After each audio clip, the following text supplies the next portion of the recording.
ನಿಮಗೊಂದು ಸಲಾಂ ವಿಶೇಷ ಕಾರ್ಯಕ್ರಮಕ್ಕೆ ಸ್ವಾಗತ. ನಾನು ಉಷಾ. ಹೀರೋ ಅಂದ್ರೆ ಯಾರು? ಹೀರೋಯಿಸಂ ಅಂದ್ರೆ ಏನು? ಹೀರೋ ಅಂದ್ರೆ ತೆರೆ ಮೇಲೆ ಬರೋರಾ? ನಿಜವಾದ ಹೀರೋಗಳು ಎಲ್ಲಿದ್ದಾರೆ? ಇದೇ ಈ ಹೊತ್ತಿನ ವಿಶೇಷ ನಿಮಗೊಂದು ಸಲಾಂ.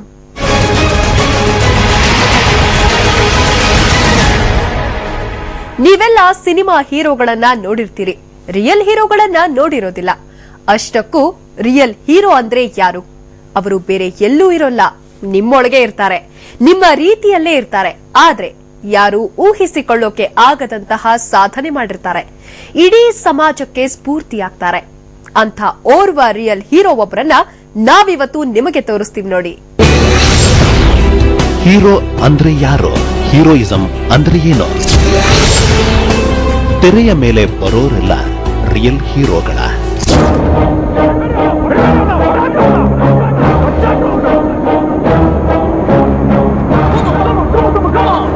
ಸಾಮಾನ್ಯವಾಗಿ ಜನ ತೆರೆ ಮೇಲೆ ಬರುವ ನಾಯಕರನ್ನೇ ರಿಯಲ್ ಹೀರೋ ಅಂತ ನಂಬ್ತಾರೆ. ಸಿನಿಮಾ ಅನ್ನೋ ಭ್ರಮಾಲೋಕದಲ್ಲಿನ ನಾಯಕರನ್ನೇ ರಿಯಲ್ ಹೀರೋ ಅಂತ ಪೂಜಿಸ್ತಾರೆ, ಆರಾಧಿಸ್ತಾರೆ. ಅವರನ್ನೇ, ಅವರ ಸ್ಟೈಲ್ಗಳನ್ನೇ ಅನುಕರಣೆ ಮಾಡುತ್ತಾರೆ, ಅವರ ಬದುಕನ್ನೇ ಅಳವಡಿಸಿಕೊಳ್ತಾರೆ. ಎಸ್, ಅಭಿಮಾನಿಗಳಿಗೆ ದಾರಿ ದೀಪವಾಗುವ, ಸಮಾಜಕ್ಕೆ ಉತ್ತಮ ಸಂದೇಶ ಸಾರುವ ನಾಯಕನೇ ಹೀರೋ, ಭ್ರಮಾಲೋಕದ ಹೀರೋ. ನೀವೀಗ ಈ ಭ್ರಮಾಲೋಕದಿಂದ ಒಂದು ಕ್ಷಣ ಹೊರಬನ್ನಿ, ನಾವು ನಿಮಗೆ ರಿಯಲ್ ಹೀರೋಗಳನ್ನ ತೋರಿಸ್ತೀವಿ. ನಿಜವಾದ ಹೀರೋ ಅಂದ್ರೆ ಯಾರು, ನಿಜವಾದ ಹೀರೋಯಿಸಂ ಅಂದ್ರೆ ಏನು ಅನ್ನೋದನ್ನ ತೋರಿಸ್ತೀವಿ. ಅಂದಹಾಗೆ TV9 ನಿಮಗೆಂದು ತೋರಿಸುವ ಹೀರೋ ಇವನೇ. ಎಮ್ಮೆ ಕಾಯುತ್ತಾ ನಿಂತಿರುವ 18 ವರ್ಷದ ಯುವಕ.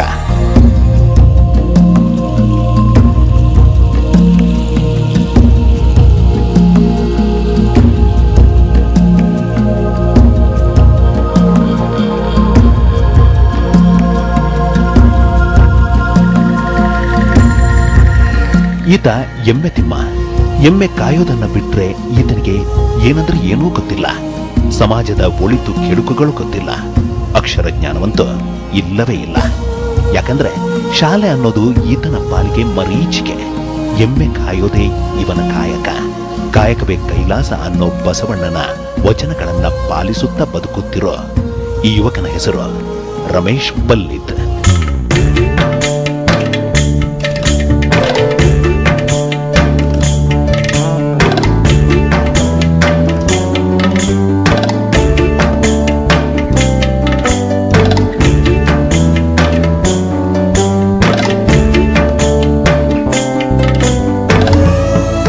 ರಮೇಶ್ ಬಲ್ಲಿದ್ ಮೂಲತಃ ರಾಯಚೂರು ಜಿಲ್ಲೆಯ ದೇವದುರ್ಗ ತಾಲೂಕಿನ ಕೋತಿಗುಡ್ಡ ಗ್ರಾಮದ ನಿವಾಸಿ.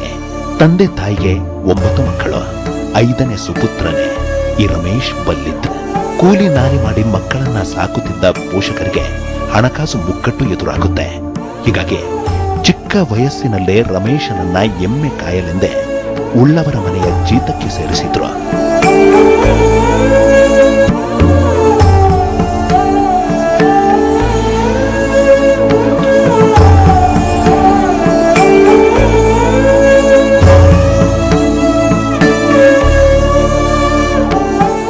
ಮೊದಲು ಎಮ್ಮೆ ಕಾಯ್ತಿದ್ರಿ.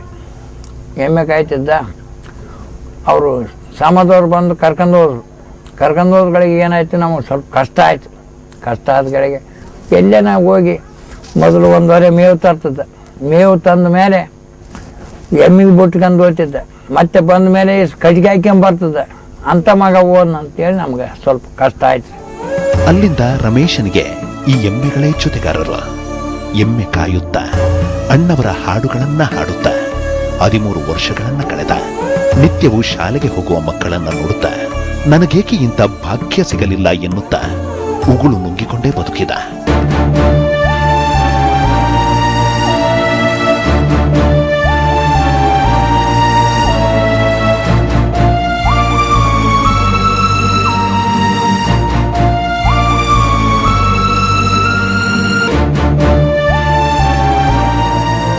ರಮೇಶ್ ಬಲ್ಲಿದ್ ಅನ್ನೋ ಹುಡುಗ ಎಮ್ಮೆ ಕಾಯುತ್ತಾ ಹೊರ ಪ್ರಪಂಚವನ್ನ ನೋಡೋಕೆ ಸಾಧ್ಯವೇ ಆಗಲಿಲ್ಲ.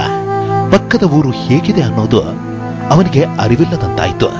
ಹಣ, ಆಸ್ತಿ, ಮೋಸ, ದಗ, ವಂಚನೆ ಅನ್ನೋದನ್ನ ಅರಿಯದಾದ. ತುತ್ತು ಅನ್ನ ತಿನ್ನೋಕೆ, ಬೊಗಸೆ ನೀರು ಕುಡಿಯೋಕೆ, ತುಂಡು ಬಟ್ಟೆ ಸಾಕು ನನ್ನ ಮಾನ ಮುಚ್ಚೋಕೆ. ಇಷ್ಟಿದ್ರೆ ಸಾಕು ಎನಿಸಿತ್ತು ರಮೇಶ್ ಬಲ್ಲಿದ್ಗೆ. ಹೀಗಾಗಿ ಹಳ್ಳಿಯ ಜನ ಇವನನ್ನ ಎಮ್ಮೆ ತಿಮ್ಮ ಅಂತ ಕರೀತಿದ್ರು. ಯಾರು ಏನೇ ಹೇಳಿದ್ರು ಅವರತ್ತ ಒಂದು ನಗು ಚೆಲ್ಲಿ ಅಲ್ಲಿಂದ ಮುಂದೆ ಹೊರಡುತ್ತಿದ್ದ.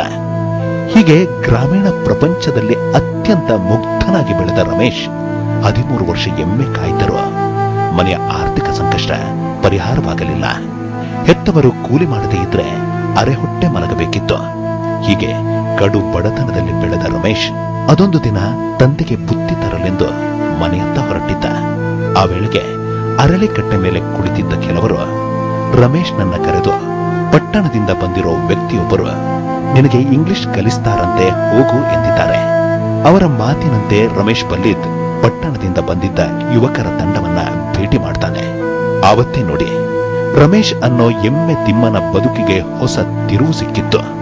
ಅವತ್ತು ಎಮ್ಮೆ ಕಾಯುತ್ತಿದ್ದ ರಮೇಶ್ ಬಲ್ಲಿದ್ ಇಂದು ಹೇಗಿದ್ದಾನೆ ಅನ್ನೋದನ್ನ ನೋಡಿದ್ರೆ ಅಕ್ಷರಶಃ ನೀವು ಕೂಡ ಅಚ್ಚರಿಗೊಳಗಾಗ್ತೀರಾ. ಬೇಕಾದ್ರೆ ಒಂದ್ಸಲ ನೋಡಿ.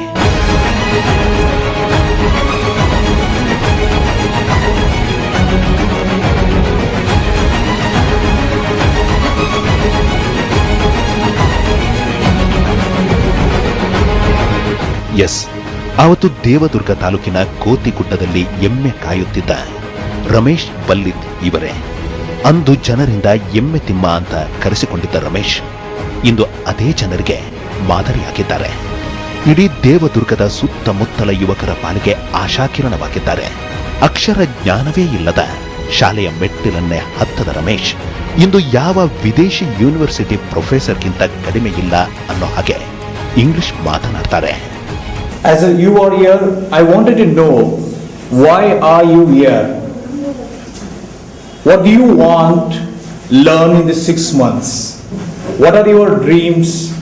What are your aims? Why do you want to, as I now heard recently, know something that you want to become a teacher, you want to become a bank manager. So, are you prepared for that, or are you preparing? Do you believe yourself that you will? So I always say that whatever you do, first we have to believe in ourselves. ಇವತ್ತು ರಮೇಶ್ ಬಲ್ಲಿದವರ ಭಾಷಣವನ್ನ ಕೇಳಲು, ಅವರಿಂದ inspire ಆಗಲು ದೇಶದ ದೊಡ್ಡ ದೊಡ್ಡ ವಿಶ್ವವಿದ್ಯಾಲಯಗಳು, ಸಂಘ ಸಂಸ್ಥೆಗಳು ತುದಿಗಾಲಿನಲ್ಲಿ ನಿಂತಿವೆ. ರಮೇಶ್ ಬಲ್ಲಿದ್ ಅವರ ಕಥೆ ಕೇಳಿ ಸ್ವತಃ ಉದ್ಯಮಿ ಮುಖೇಶ್ ಅಂಬಾನಿಯವರ ಪತ್ನಿ ಅನಿತಾ ಅಂಬಾನಿ, ಮಾಸ್ಟರ್ ಬ್ಲಾಸ್ಟರ್ ಸಚಿನ್ ತೆಂಡೂಲ್ಕರ್, ಅನಿಲ್ ಕುಂಬ್ಳೆ ಹಾಗೂ ಖ್ಯಾತ ನಟ ಆಮಿರ್ ಖಾನ್ ಮತ್ತು ಗಾಯಕಿ ಆಶಾ ಭೋಸ್ಲೆ ಅವರೇ ಬಿಕ್ಕಸ ಬೆರಗಾಗಿದ್ದಾರೆ.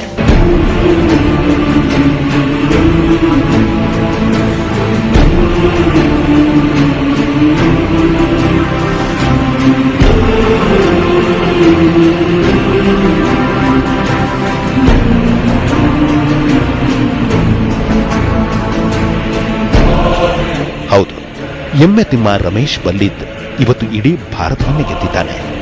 ಅವನ ಕಥೆಯನ್ನ ಕೇಳಿದ ಪ್ರತಿಯೊಬ್ಬರು ಎದ್ದು ನಿಂತು ಸೆಲ್ಯೂಟ್ ಹೊಂದಿದ್ದಾರೆ. ಯಾಕಂದ್ರೆ ಹಿ ಇಸ್ ರಿಯಲ್ ಹೀರೋ.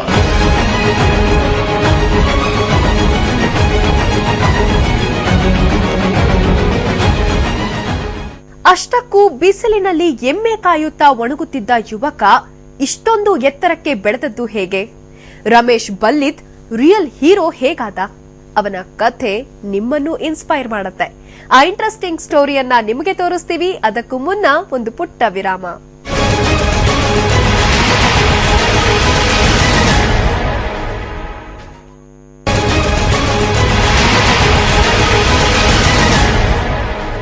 ಲೈಫ್ನಲ್ಲಿ ಎಲ್ಲರಿಗೂ ಒಂದು ದಿನ ಬರುತ್ತೆ. ಬಂದ ಅವಕಾಶವನ್ನ ಬಳಸಿಕೊಳ್ಳೋನೆ ಜಾಣ. ಜಾಣತನವಿದ್ದ ಯಾರು ಬೇಕಾದ್ರೂ ಹೀರೋ ಆಗಬಹುದು. ಹಳ್ಳಿಯಲ್ಲಿ ಎಮ್ಮೆ ಕಾಯುತ್ತಿದ್ದ ರಮೇಶ್ ಬಲ್ಲಿದ್ಗೂ ಅಂಥದ್ದೊಂದು ಅವಕಾಶ ಸಿಕ್ತು. ಆ ಅವಕಾಶವೇ ಅವರನ್ನ ರಿಯಲ್ ಹೀರೋ ಆಗುವಂತೆ ಮಾಡಿದ್ದು. ರಾಜ್ಯದಲ್ಲಿ ಎಲೆಮರೆ ಕಾಯಾಗಿ ಬದುಕುವ ಯುವಕರನ್ನ ಸಮಾಜದ ಮುಖ್ಯ ವಾಹಿನಿಗೆ ತರಬೇಕು ಅನ್ನೋ ಕಾರಣಕ್ಕೆ ರಾಜೇಶ್ ಭಟ್ ಎಂಬುವರು ಯೋಚನೆ ಮಾಡುತ್ತಿದ್ರು. ರಾಜೇಶ್ ಭಟ್ ಮೂಲತಃ ಶಿರಸಿಯವರು. ಬೆಂಗಳೂರಿನಲ್ಲಿ ಸಾಫ್ಟ್ವೇರ್ ಇಂಜಿನಿಯರ್ ಆಗಿದ್ದ ಇವರು ಸ್ನೇಹಿತರನ್ನ ಸೇರಿಸಿಕೊಂಡು ಸಮಾಜಕ್ಕೆ ಏನಾದರೂ ಕೊಡುಗೆ ನೀಡಬೇಕೆಂದು ಹೊರಡುತ್ತಾರೆ. ರಾಜೇಶ್ ಅವರ ಕಾರ್ಯಕ್ಕೆ ಸ್ನೇಹಿತರಾದ ಮದನ್ ಪದಕಿ, ಅಮಿತ್ ಘೋಷ್ ಹಾಗೂ ಸುನಿಲ್ ಸವೇರಾ ಸಾಥ್ ಕೊಡ್ತಾರೆ. ಆಗ ಅವರ ಕಣ್ಣಿಗೆ ಬಿದ್ದವರೇ ರಮೇಶ್ ಬಲ್ಲಿದ್.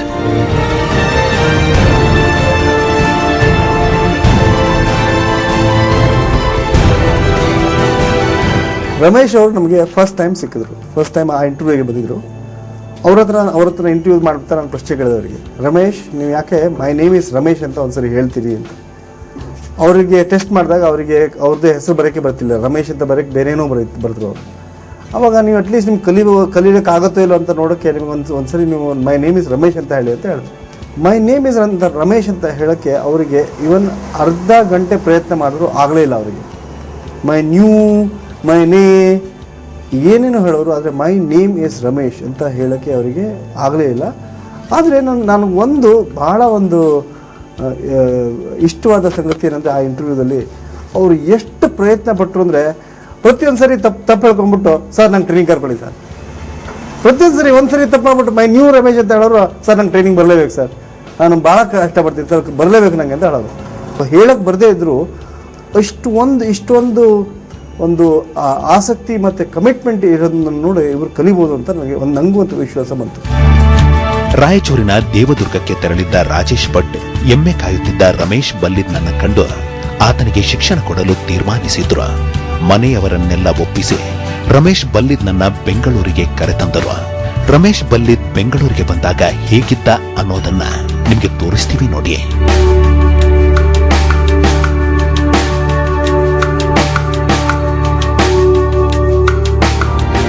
ಕೋತಿಗುಡ್ಡ ಅನ್ನೋ ಪುಟ್ಟ ಗ್ರಾಮವನ್ನ ಬಿಟ್ಟು ಬೇರೆ ಏನನ್ನೂ ನೋಡಿರದ ರಮೇಶ್ ಬಲ್ಲಿದ್ ಬೆಂಗಳೂರನ್ನು ಕಂಡು ಬಿಚ್ಚಿ ಬಿದ್ದಿದ್ದ. ಅದೇನು ಬೆಂಗಳೂರು ಫಾರಿನ್ ಸಿಟಿಯೋ ಎಂದು ಅಚ್ಚರಿಪಟ್ಟಿದ್ದ.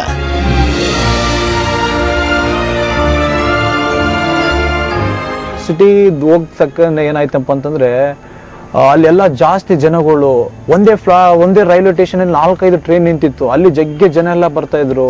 ಮತ್ತೆ ಬಸ್ಗಳೆಲ್ಲ ನೋಡಿಗೇಸಿ ನನ್ಗೆ ಏನ್ ಅನ್ಸಿತ್ತು ಅಂತಂದ್ರೆ, ಏನೋ ಬಿಡಪ್ಪ, ನಾನು ಯಾವ್ದೋ ಒಂದು ದೇಶಕ್ಕೆ ಬಂದ್ಬಿಟ್ಟಿದ್ದೀನಿ, ನಾನು ಮತ್ತೆ ವಾಪಸ್ ಹೋಗೋದಿಲ್ಲ, ನನ್ನ ಮನೆಗೆ ಬಿಡ್ತಾರ ಇಲ್ಲ ಅಂತೇಳಿ ನನಗೊಂದು ಭಯ ಬಂದ್ಬಿಡ್ತು. ಭಯ ಬರೋಣ ಏನ್ ಅನಿಸ್ತಾ ಇದ್ರೆ ನನಗೆ, ಯಾಕಂದ್ರೆ ಇದು ಈಗೆಲ್ಲ ಹೇಗೆ ಜನಗಳು ಇದ್ದಾರೆ ಇಲ್ಲಿ ಎಲ್ಲ, ನನಗೆ ಒಂದು ಸ್ವಲ್ಪ ಕಲ್ಚರಲ್ ಆಕ್ಟಿವಿಟಿ ಆಗಿ ಜನಗಳೆಲ್ಲ ನೋಡಿ, ಈ ತರ ನೋಡಿ, ಅವ್ರಂಗೆ ನಾನು ಆಗ್ಬೇಕು ಅಂತ ಒಂದು ಆಸಕ್ತಿ ಬರ್ತದೆ. ಯಾಕೆ ಜನಗಳು ನೋಡ್ತಿದ್ದೆ, ನಾನು ಯಾಕೆ ಈ ತರ ಧೋತಿ ಹಾಕೊಂಡಿದ್ದೀನಿ, ಅವ್ರು ಯಾಕೆಲ್ಲ ಪ್ಯಾಂಟ್ ಸೇರಿದ್ದಾರೆ, ಯಾಕೆ ಬೂಟ್ ಹಾಕೊಂಡಿದ್ದಾರೆ, ಅವರೆಲ್ಲ ಯಾಕೆ ತಲೆ ಬಾಚಿದ್ದಾರೆ, ಈ ರೀತಿಲಿ ನನಗೆ ಅವಾಗ ನನಗೆ ಹಳ್ಳಿಯಲ್ಲಿ ನನಗೆ ಮೈ ತೊಳ್ಕೋಬೇಕಂತಂದ್ರೆ ಎಮ್ಮಿಗೆ ನಾನು ಮೈ ತೊಳಿತಿದ್ದೆ ಆಕ್ಚುಲಿ ನೀರಲ್ಲಿ, ಆದ್ರೆ ನಾನೇ ಮೈ ತೊಳ್ಕೋಬೇಕಂತ ನನಗೆ ಇದು ಅನಿಸ್ತಿದ್ದಿಲ್ಲ. ಯಾವಾಗ ಸಿಟಿಗೆ ಬಂದ ಮೇಲೆ ನಾನು ಈ ತರ ಆಗ್ಬೇಕು ಅಂತ ಅನಿಸ್ತು. ವಿಷಯ ಏನಂದ್ರೆ, ರಾಜೇಶ್ ಅಂಡ್ ಟೀಮ್ ರಮೇಶ್ ಬಲ್ಲಿದ್ ರೀತಿಯಲ್ಲೇ ರಾಜ್ಯದ ವಿವಿಧ ಕಡೆಯಿಂದ ಅನೇಕ ಬಡ ಹುಡುಗರನ್ನ ಬೆಂಗಳೂರಿಗೆ ಕರೆತಂದಿದ್ರು. ಬೆಂಗಳೂರಿಗೆ ಬಂದ ಅವರಿಗೆ ಇಂಗ್ಲಿಷ್ ಪಾಠ ಶುರು ಮಾಡಿದ್ರು. ಆರಂಭದಲ್ಲಿ ರಮೇಶ್ ಬಲ್ಲಿದ್ ಒಂದಕ್ಷರ ಕಲಿಯೋಕ್ಕೂ ಕಷ್ಟಪಟ್ಟ. ಆತನಿಗೆ ಕೋಡ್ ಬಳೆ ಕೊಟ್ಟು 0 ಅಂತ ಹೇಳಿಕೊಡಲಾಯಿತು. ಹೀಗೆ 0ದಿಂದ ಶುರುವಾದ ಶಿಕ್ಷಣ ನಂತರ ABCD 1 2 3 4 ಅಂತ ಮುಂದುವರಿಯಿತು. ನೋಡುತ್ತಲೇ ಅಕ್ಷರ ಜ್ಞಾನವಿಲ್ಲದ ರಮೇಶ್ ಇಂಗ್ಲಿಷ್ ಅನ್ನ ಅರಗಿಸಿಕೊಂಡ. ಕೇವಲ 1.5 ತಿಂಗಳಷ್ಟೇ ಹರಳು ಹುರಿದಂತೆ ಇಂಗ್ಲಿಷ್ ಮಾತನಾಡತೊಡಗಿದ. ಆತನ ಕಲಿಕಾ ಆಸಕ್ತಿಯನ್ನ ಕಂಡ ರಾಜೇಶ್ ಭಟ್ ಮತ್ತು ಸ್ನೇಹಿತರು ಬೆರಗಾಗಿ ಹೋದ್ರು.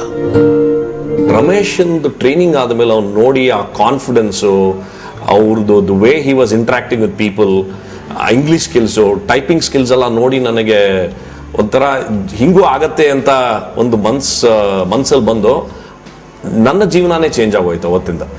ರಮೇಶನ್ ನೋಡಿದ ಮೇಲೆ ಈ ಅನ್ಲಿಮಿಟೆಡ್ ಪೊಟೆನ್ಷಿಯಲ್, ಇದೊಂದು ಒಂಥರ ಆಕಾಶದಕ್ಕಿಂತ ಜಾಸ್ತಿ ಇರೋ potential that exist in everybody, ನಾವು ಹೆಂಗೆ ಅದನ್ನು ಅನ್ಲಾಕ್ ಮಾಡ್ಬೋದು ಅಂತ ಒಂದು ಐಡಿಯಾಯಿಂದ ನಾವು ಹೆಡ್ ಅಂಡ್ ಹೈ ಸ್ಟಾರ್ಟ್ ಮಾಡಿದ್ವಿ. ಕೇವಲ 4 ತಿಂಗಳಲ್ಲಿ ಇಂಗ್ಲಿಷ್ ಅನ್ನ ಅರೆದು ಕುಡಿದ ರಮೇಶ್ ಬಲ್ಲಿದ್ ಗ್ರಾಮೀಣ ಭಾಗದಿಂದ ಬಂದಿದ್ದ ಎಲ್ಲಾ ಹುಡುಗರಿಗೂ ಪಾಠ ಮಾಡೋಕೆ ಶುರು ಮಾಡಿದ. ಆಗಲೇ ಇವನೊಬ್ಬ ಜೀನಿಯಸ್ ಆಗ್ತಾನೆ ಅಂತ ಎಲ್ಲರಿಗೂ ಅನಿಸಿತ್ತು. ಹೀಗಾಗಿ ರಮೇಶ್ ಬಲ್ಲಿದ್ಗೆ ಕಂಪ್ಯೂಟರ್ ಜ್ಞಾನವನ್ನ ನೀಡಲಾಗುತ್ತೆ. ಕೆಲವೇ ದಿನಗಳಲ್ಲಿ ಕಂಪ್ಯೂಟರ್ ಅಂದ್ರೆ ಏನು ಅನ್ನೋದನ್ನ ರಮೇಶ್ ಅರಿತುಕೊಳ್ತಾನೆ. ಆ ಮೂಲಕ ತನ್ನ ಇಂಗ್ಲಿಷ್ ಅನ್ನ ಇನ್ನಷ್ಟು ಇಂಪ್ರೂವ್ ಮಾಡಿಕೊಳ್ಳುತ್ತಾನೆ. ಗೂಗಲ್ ಮೂಲಕ ಪ್ರಪಂಚದ ಜ್ಞಾನವನ್ನು ಬೆಳೆಸಿಕೊಳ್ಳುತ್ತಾನೆ. ನೋಡುತ್ತಲೇ ಹೈಲಿ ಎಜುಕೇಟೆಡ್ಗೆ ಇರುವ ಎಲ್ಲ ಗುಣಗಳನ್ನ ಮೈಗೂಡಿಸಿಕೊಂಡು ಬಿಡುತ್ತಾನೆ. ಕಂಪ್ಯೂಟರ್ ಹಿಡಿದ ಕೆಲವೇ ದಿನಗಳಲ್ಲಿ ಆತನ ಟೈಪಿಂಗ್ ಸ್ಪೀಡ್ ನಿಮಿಷಕ್ಕೆ 70 ಪದಗಳಷ್ಟಾಗುತ್ತೆ. ಅಲ್ಲಿಗೆ ಆತನ ಆಸಕ್ತಿ, ಆತನ ಶ್ರಮ ಎಂಥದ್ದು ಅನ್ನೋದನ್ನ ನೀವು ಯೋಚನೆ ಮಾಡಿ, ಬೆಂಗಳೂರನ್ನೇ ಕಾಣದ ಆ ಹುಡುಗ ಇಲ್ಲಿ ಅನುಭವಿಸಿದ ಕಷ್ಟ ಅಷ್ಟಿಷ್ಟಲ್ಲ. ಆದರೆ ದಿನಗಳು ಉರುಳಿದಂತೆ ರಮೇಶ್ ಬೆಂಗಳೂರಿಗನೇ ಆಗಿ ಹೋದ. ಆತನ ಬುದ್ಧಿಮತ್ತೆಯಷ್ಟೇ ಅಲ್ಲ, ಸ್ವತಃ ಮೈಬಣ್ಣ ಕೂಡ ಬದಲಾಗಿ ಹೋಯಿತು.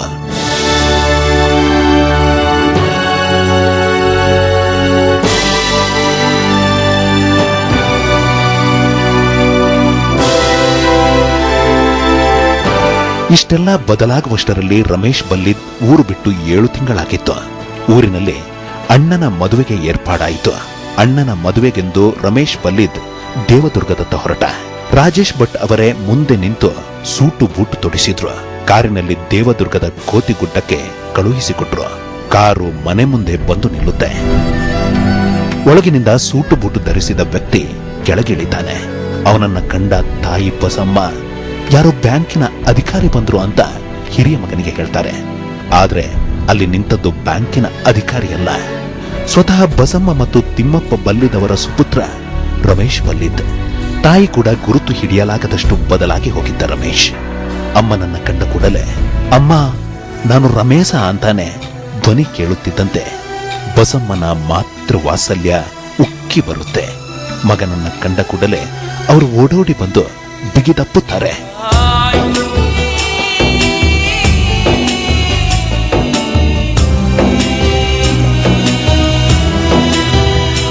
ಇಬ್ಬರ ಕಣ್ಣಾಡಿಗಳು ತುಂಬಿ ಬಂದವ. ಆ ಕಣ್ಣೀರು ತಾಯಿ ಮಗನ ಪ್ರೀತಿಗೆ ಸಾಕ್ಷಿಯಾದವ. ರಮೇಶ್ ಅನ್ನೋ ಎಮ್ಮೆ ಕಾಯುವ ಹುಡುಗನಲ್ಲಾದ ಈ ಬದಲಾವಣೆಯನ್ನ ಕಂಡ ಇಡೀ ಗ್ರಾಮವೇ ಅಚ್ಚರಿಗೊಳಗಾಯಿತು. ಬಂದವರೆಲ್ಲ ರಮೇಶನಿಗೆ ಒಂದೊಂದು ಪ್ರಶ್ನೆ ಕೇಳಿದ್ರು. ರಮೇಶ್ ಬಲ್ಲಿದ್ನ ಇಂಗ್ಲಿಷ್ ಕೇಳಿ ಬಿಚ್ಚಿ ಬಿದ್ರು. ಇವನೇನ ನಮ್ಮ ಕೋತಿಗುಡ್ಡದ ಹುಡುಗ ಅಂತ ಮೂಗಿನ ಮೇಲೆ ಬೆರಳಿಟ್ಟುಕೊಂಡರು.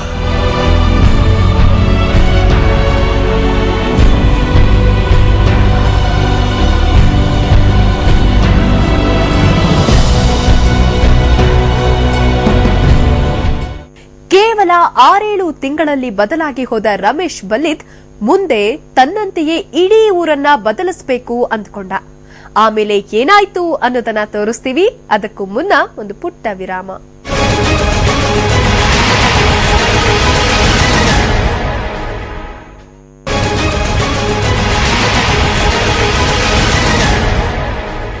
ಸಾಧನೆ ಮಾಡಿದವರೆಲ್ಲ ಹೀರೋ ಆಗೋದಿಲ್ಲ. ಯಾಕಂದ್ರೆ ಸಾಕಷ್ಟು ಸಾಧಕರು ಹಣ ಗಳಿಸೋದನ್ನ ಮಾತ್ರ ತಮ್ಮ ಬದುಕಿನ ಪರಮೋದ್ದೇಶ ಅಂದುಕೊಳ್ತಾರೆ. ಆದ್ರೆ ರಮೇಶ್ ಬಲ್ಲಿದ್ ಹಾಗೆ ಮಾಡಲಿಲ್ಲ.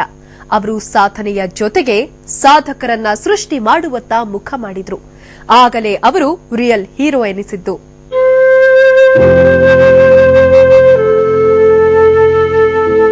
ಎಮ್ಮೆ ಕಾಯುತ್ತಿದ್ದ ರಮೇಶ್ ಇಂಗ್ಲಿಷ್ ಕಲಿತು ಪ್ರಪಂಚವನ್ನ ಅರಿತು ಬೆಂಗಳೂರಿನ ಬಿಪಿಒ ಸಂಸ್ಥೆಯೊಂದರಲ್ಲಿ ಕೆಲಸಕ್ಕೆ ಸೇರುತ್ತಾನೆ. ಕೆಲವೇ ದಿನಗಳಲ್ಲೇ ಆತನ ಟ್ಯಾಲೆಂಟ್ನಿಂದಾಗಿ ಟೀಮ್ ಲೀಡರ್ ಆಗುತ್ತಾನೆ. ನೋಡುತ್ತಲೇ ಸಂಸ್ಥೆಯ ಕಂಪ್ಯೂಟರ್ ವಿಭಾಗದ ಇನ್ಚಾರ್ಜ್ ಆಗುತ್ತಾನೆ. ಸಂಸ್ಥೆಯಲ್ಲಿ ಒಳ್ಳೆಯ ಹೆಸರನ್ನೂ ಗಳಿಸ್ತಾನೆ. ಕೈತುಂಬಾ ಸಂಬಳವನ್ನು ಪಡೆಯುತ್ತಾನೆ. ವಿಷಯ ಏನಂದ್ರೆ, ನಾನು ಇಷ್ಟೊಂದು ಬುದ್ಧಿವಂತನಾಗಿ ಇಷ್ಟೊಂದು ಎತ್ತರಕ್ಕೆ ಬೆಳೆಯುತ್ತೇನೆ ಅಂತ ಸ್ವತಃ ರಮೇಶ್ ಬಲ್ಲಿದ್ಗೂ ಗೊತ್ತಿರಲಿಲ್ಲ.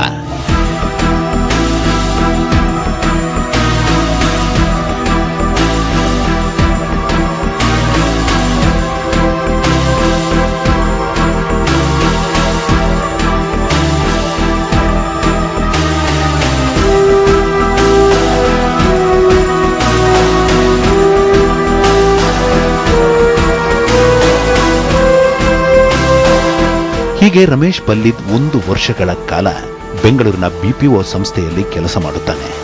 ಆ ಮೂಲಕ ಬಿಪಿಒ ಸಂಸ್ಥೆಗಳು ಹೇಗೆ ಕಾರ್ಯನಿರ್ವಹಿಸುತ್ತವೆ, ಇಂತಹ ಸಂಸ್ಥೆಯಿಂದ ಆಗುವ ಲಾಭ ನಷ್ಟ, ಹೀಗೆ ಎಲ್ಲದರ ಆಳ ಅಂತರವನ್ನ ಅರ್ಥ ಮಾಡಿಕೊಳ್ಳುತ್ತಾನೆ. ಹೀಗೆ ಕೆಲಸ ಮಾಡುವಾಗ ಒಂದು ದಿನ ರಮೇಶ್ ಬಲ್ಲಿದ್ಗೆ ತನ್ನ ಊರು ನೆನಪಾಗುತ್ತೆ. ತನ್ನ ಊರಿನಲ್ಲಿರುವ ಅಸಹಾಯಕ ಮತ್ತು ಅವಿದ್ಯಾವಂತ ಹುಡುಗರ ನೆನಪಾಗುತ್ತೆ. ಗ್ರಾಮೀಣ ಪ್ರದೇಶದ ಮಕ್ಕಳು ಶಿಕ್ಷಣ ಸಿಗದೆ ಇಂದಿಗೂ ಜೀತ ದುಡಿಯುತ್ತಿದ್ದಾರೆ ಅನ್ನೋ ನೋವು ಕಾಡುತ್ತೆ. ಆಗಲೇ ಗಂಟು ಮೂಟೆ ಕಟ್ಟಿದ ರಮೇಶ್ ಬಿಪಿಒ ಸಂಸ್ಥೆಗೆ ಗುಡ್ ಬೈ ಹೇಳಿ ಊರಿನತ್ತ ಹೆಜ್ಜೆ ಹಾಕ್ತಾರೆ.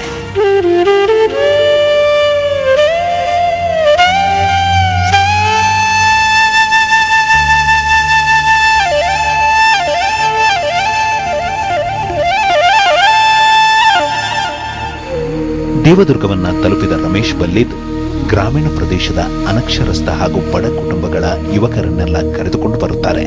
ಅವರೆಲ್ಲರ ಮನಸ್ಥಿತಿಯನ್ನ ಅರಿತು ಎಲ್ಲರಿಗೂ ಶಿಕ್ಷಣದ ಮಹತ್ವವನ್ನು ತಿಳಿಸುತ್ತಾರೆ.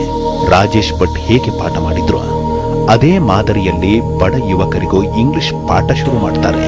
ಹೀಗೆ ತಮ್ಮದೇ ಆದ ಪಾಠಶಾಲೆಯನ್ನ ಆರಂಭಿಸಿದ ರಮೇಶ್ ಗುರು ರಾಜೇಶ್ ಭಟ್ ಅವರನ್ನ ಸಂಪರ್ಕಿಸಿ ಮನದ ಆಶಯವನ್ನ ಹೇಳಿಕೊಳ್ಳುತ್ತಾರೆ.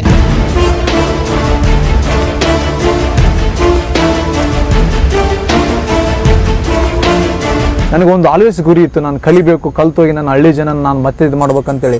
ಅದಕ್ಕೆ ಇವತ್ತು ದಿನದಲ್ಲಿ ಸಿಟಿಲಿಂದ ನಾನು ಒಳ್ಳೆ ಕೆಲಸ ಬಿಟ್ಟು ಬಂದಗೇಸಿ ನಾನು ನನ್ನೇ ಒಂದು ಹಳ್ಳಿಯಲ್ಲಿ ಇವತ್ತು ದಿನದಲ್ಲಿ ನಾನೇ ಒಂದು ನಮ್ಮ ಜನಗಳಿಗೆ ಅವೇರ್ನೆಸ್ ಮಾಡ್ಬೇಕಂತೇಳಿ ಎಲ್ಲರಿಗೆ ತಂದೆ ತಾಯಿಗೆ ಎಲ್ಲರಿಗೆ ಅವೇರ್ನೆಸ್ ಮಾಡ್ತೀನಿ, ಕ್ರಿಯೇಟ್ ಮಾಡ್ತಿದ್ದೀನಿ, ಎಲ್ಲರಿಗೂ ಹೇಳ್ತಿದ್ದೀನಿ ನೋಡಿ ನಾನು ಈ ಥರ ಇದ್ದೆ, ನಮ್ಮ ಜನಗಳು ನಾವು ಈ ಥರ ಆಗ್ಬೋದು, ನಿಮ್ಮ ಮಕ್ಕಳಾದ್ರೆ ಆಗ್ಬೋದು, ಈ ಥರ ಎಲ್ಲ ಪ್ರಯೋಗ ಮಕ್ಕಳು ಶಾಲೆಗೆ ಹೋಗೋ ಟೈಮ್ದಲ್ಲಿ ಮಕ್ಕಳೆಲ್ಲ ಶಾಲೆಗೆ ಕಳಿಸಿ ಎಲ್ಲ ಅವೇರ್ನೆಸ್ ಎಲ್ಲ ಹೇಳ್ತಿದ್ದೀನಿ ಈ ಥರ ಮಾಡಿ. ರಾಜೇಶ್ ಭಟ್ ಅವರ ಸಹಕಾರ ಪಡೆದ ರಮೇಶ್ 2009ರಲ್ಲಿ ರಾಯಚೂರು ಜಿಲ್ಲೆ ಕನಕಗಿರಿಯಲ್ಲಿ ಸಮೂಹ ಸಂಸ್ಥೆಯ ಮೂಲಕ ರೂರಲ್ ಎಡ್ಜ್ ಎಂಬ ಬಿಪಿಒ ಸಂಸ್ಥೆಯನ್ನ ಪ್ರಾರಂಭಿಸುತ್ತಾರೆ. ತಾವೇ ವಿದ್ಯಾಭ್ಯಾಸ ಕೊಟ್ಟು ಇಂಗ್ಲಿಷ್ ಕಲಿಸಿದ್ದ 120 ಯುವಕರಿಗೆ ಅಲ್ಲಿ ಕೆಲಸವನ್ನ ಕೊಡ್ತಾರೆ. ಎಲ್ಲರಿಗೂ ಟ್ರೈನಿಂಗ್ ಕೊಟ್ಟು ಬಿಪಿಒ ಸಂಸ್ಥೆಯನ್ನ ಬೆಳೆಸುತ್ತಾರೆ. ಇವತ್ತು ರೂರಲ್ ಎಡ್ಜ್ ಎನ್ನುವ ಸಂಸ್ಥೆ ಜಿಲ್ಲೆಯಲ್ಲೇ ಪ್ರಸಿದ್ಧವಾಗಿದೆ. ಬಡ ಯುವಕರ ಪಾಲಿನ ಜೀವನಾಧಾರವಾಗಿದೆ.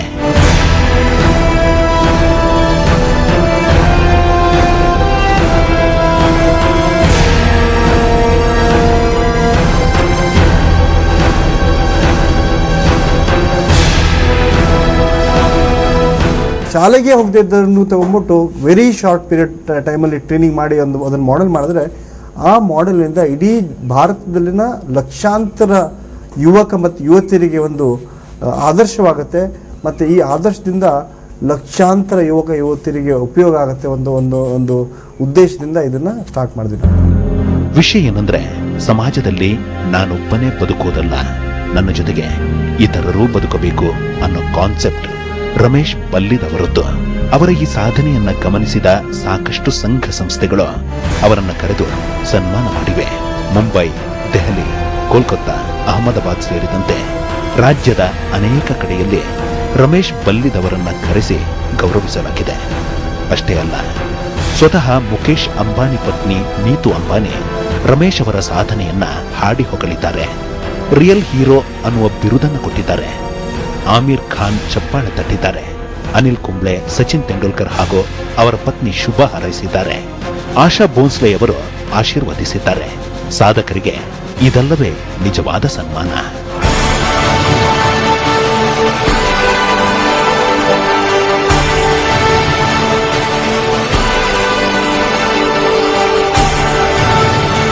ನನಗೆ ಬಸ್ಸೇ ಹತ್ತಲಿರದವನಿಗೆ ನನಗೆ ಕಣಿಗೆ ಎಷ್ಟೋ ಒಂದು 4-5 ಸಾವಿರ ಅವಕಾಶಗಳು ಅಂತರ ಗಾಡಿಯಲ್ಲಿ ಹೋಗೋದು ಬಂತು. ಯಾಕಂದ್ರೆ ನಾವು ಸಣ್ಣವನಿದ್ದಾಗೆ ನಮ್ಮ ತಮ್ಮ ನಾವು ಹೊಲದಲ್ಲಿ ಕೆಲಸ ಮಾಡ್ತಿದ್ದೀವಿ, ಎಮ್ಮೆ ಕಾಯ್ತಿರದಲ್ಲಿ. ಅಂತರ ಗಾಡಿ ಅಂದ್ರೆ ಏನಾಗ್ಬಿಟ್ಟಿತ್ತಪ್ಪ ಅಂತಂದ್ರೆ ಎಲ್ಲೇ ಒಂದ್ಸರಿ ಸೌಂಡ್ ಕೇಳಿದ್ರೆ ತುರ್ರ ಹೋಡೆ ಬಂದ್ಗೇಸಿ ಎಲ್ಲ ಅಂಗಳದಲ್ಲಿ ನಿಂತು ಅಲ್ಲಿದ್ದು ಅಂತೆಲ್ಲ ತೋರಿಸ್ತಿದ್ದ ಟೈಮ್ದಲ್ಲಿ ಇವತ್ತು ದಿನದಲ್ಲಿ ನಾನು 6 ತಿಂಗಳು ಇದೆಲ್ಲ ಕಲ್ತು ನಾನು ಇದು ಮಾಡಿದ ಮೇಲೆ ನಾನು ಇವತ್ತು ದಿನದಲ್ಲಿ ಫ್ಲೈಟ್ಸ್ ಎಲ್ಲ ಹೋಗಿದ್ದೀನಿ, ದೊಡ್ಡ ಮೀಡಿಯಾಸ್ಗಳೆಲ್ಲ ಮಾತಾಡಿದ್ದೀನಿ. ಈಗ ನೋಡಿ ಎಲ್ಲ ನನಗೆ ಎಷ್ಟೋ ಜನಗಳು ಭಾಳ ಖುಷಿಲಿಂದ ಈಗ ಅನಿಲ್ ಕುಂಬ್ಳೆ ಆಯಿತು, ಮುಖೇಶ್ ಅಂಬಾನಿ ಆಯಿತು, ಇಂಥವರೆಲ್ಲ ಭಾಳ ನೀನು ಒಳ್ಳೆ ಕೆಲಸ ಭಾಳಷ್ಟು ಸಾಧನೆ ಮಾಡಿದೆ, ಒಳ್ಳೆ ಮಾಡಿದೆ ಅಂತ ಹೇಳ್ತಿದ್ದಾರೆ. ಕನ್ನಡವನ್ನೇ ಓದೋಕೆ ಬರೆಯೋಕೆ ಬಾರದ ರಮೇಶ್ ಬಲ್ಲಿದ್ ಇಂದು ಶೇಕ್ಸ್ಪಿಯರ್ ಸೇರಿದಂತೆ ದೊಡ್ಡವರ ಸಾಹಿತ್ಯವನ್ನ ನಿರಂತರವಾಗಿ ಓದಿ ಅರ್ಥ ಮಾಡಿಕೊಳ್ತಾರೆ. ನಾನೊಬ್ಬ ಇಂಗ್ಲಿಷ್ ಪ್ರೊಫೆಸರ್ ಆಗಬೇಕು ಅನ್ನೋದು ಅವರ ಕನಸು. ಸದ್ಯಕ್ಕೆ ಬಿಪಿಒ ಉದ್ಯಮಿಯಾಗಿ ಬೆಳೆಯುತ್ತಿರುವ ರಮೇಶ್ ಬಲ್ಲಿದ್ ಬಿಸಿನೆಸ್ ಬಗ್ಗೆ ಹೆಚ್ಚಿನ ಆಸಕ್ತಿ ಹೊಂದಿದ್ದಾರೆ. ಇದಕ್ಕಾಗಿ ಹೆಚ್ಚಿನ ಅಧ್ಯಯನವನ್ನೂ ನಡೆಸಿದ್ದಾರೆ. ಆ ಮೂಲಕ ನಮ್ಮ ನಾಡಿನ ಗ್ರಾಮೀಣ ಪ್ರದೇಶದ ಬಡ ಮಕ್ಕಳಿಗೆ ಬದುಕು ಕಲ್ಪಿಸುವ ಕಾಯಕವನ್ನು ಮಾಡುತ್ತಿದ್ದಾರೆ. ರಮೇಶ್ ಬಲ್ಲಿದ್ ಒಬ್ಬರೇ ಇಂಗ್ಲಿಷ್ ಕಲಿತು ಹಣ ಮಾಡಿಕೊಂಡಿದ್ದಿದ್ರೆ ನಿಜಕ್ಕೂ ಇಂದು ಜನ ಅವರನ್ನ ರಿಯಲ್ಲ. ಆದರೆ ತನ್ನಂತೆಯೇ ಇತರರು ಕೂಡ ಮೇಲೆ ಬರಬೇಕು ಎನ್ನುವ ಆಶಯ ರಮೇಶ್ ಬಲ್ಲಿದ್ ಅವರದ್ದು. Where there is a will, there is a way. I have found my way. And believe in yourself that you will also find your way. ನಿಜಕ್ಕೂ ಇವರೇ ನಮ್ಮ ರಿಯಲ್ ಹೀರೋ. ಇಂಥ ಪ್ರತಿಭೆಯನ್ನ ಹುಡುಕಿ ಬೆಳೆಸಿದ ರಾಜೇಶ್ ಭಟ್ ಮತ್ತು ತಂಡದವರು ನಿಜವಾದ ಹೀರೋಗಳು. ನಮ್ಮ ನಾಡಿಗೆ ಬೇಕಾಗಿರೋದು ಇಂಥ ರಿಯಲ್ ಹೀರೋಗಳಲ್ಲವೇ?